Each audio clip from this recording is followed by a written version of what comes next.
Hello, so today I made me some DIY slotted rotors. Well, how did I make it? I made it with this jig.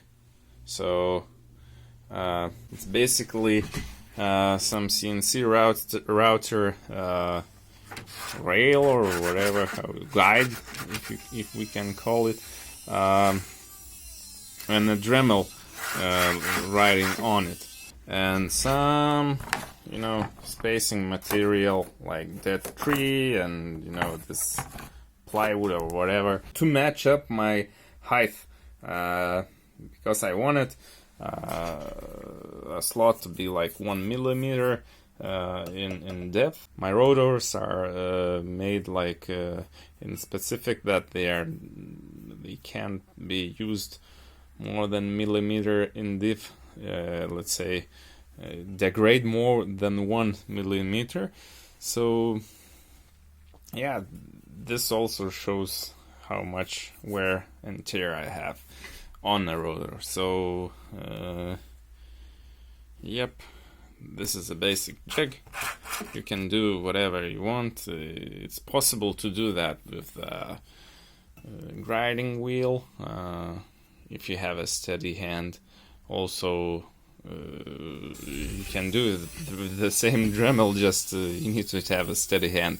It's easier with the jig to make it a straight line, and also you can control the depth, because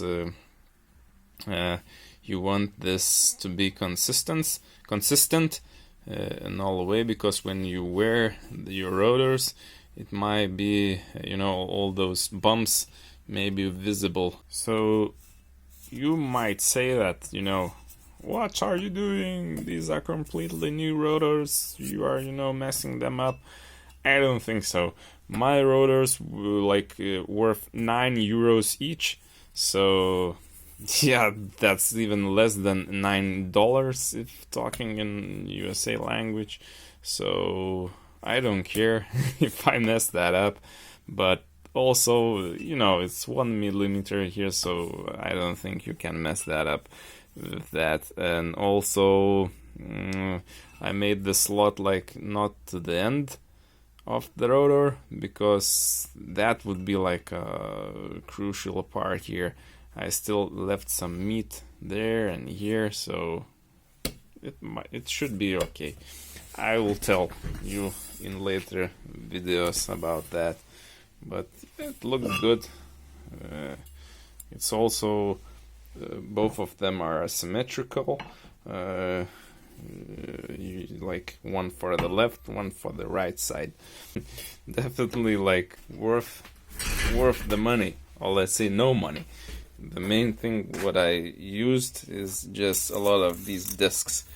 You can do with a larger and thicker wheel, grinding wheel, but now it's quarantine because of coronavirus, so I used what I had. And it's fine. I used a lot of them, but you can still use them. They are just smaller in diameter, so no problem. Let's put them in the later bucket. So thanks for watching. See you next time.